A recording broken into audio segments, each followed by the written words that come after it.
भारतीय शेयर बाजार आज 12 अगस्त को मामूली गिरावट के साथ बंद हुए। हिंडनबर्ग रिसर्च के नए दावों के चलते बाजार में कुछ समय के लिए गिरावट आई, लेकिन बाद में इसने लगभग सभी नुकसान की भरपाई कर ली। सेंसेक्स 57 अंक फिसलकर बंद हुआ, वहीं निफ्टी 20,350 के नीचे बंद हुआ।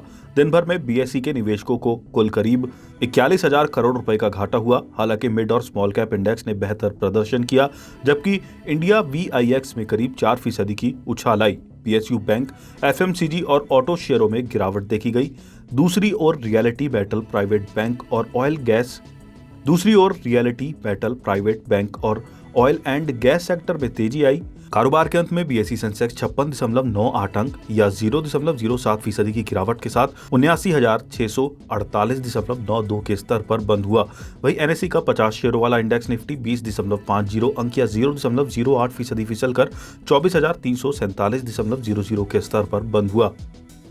बीएसई में लिस्टेड कंपनियों का कुल मार्केट कैपिटलाइजेशन आज 12 अगस्त को घटकर 449.80 लाख करोड़ रुपए पर आ गया, जो इसके पिछले कारोबारी दिन यानी शुक्रवार 9 अगस्त को 450.21 लाख करोड़ रुपए पर था।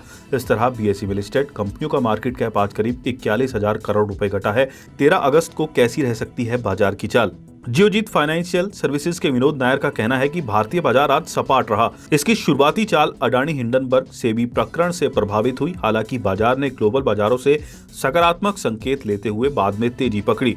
इसके अलावा घरेलू बाजार रिटेल महंगाई में गिरावट की उम्मीद कर रहा है। अच्छे मानसून से रिटेल महंगाई कम होने की उम्मीद है। फिर भी तेल की कीमतों में तेजी और खाने पीने की चीजों की महंगाई में उतार चढ़ाव को देखते हुए महंगाई बढ़ने का जोखिम बना हुआ है। प्रोग्रेसिव शेयर्स के निदेशक आदित्य गग्गर का कहना है कि भारतीय बाजारों ने आज के कारोबारी सत्र की शुरुआत सुस्ती के साथ की। इसके बाद तेज रिकवरी हुई।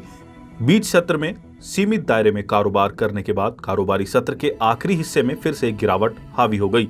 अंत में निफ्टी 20.50 अंकों की गिरावट के साथ 24,347 पर बंद हुआ।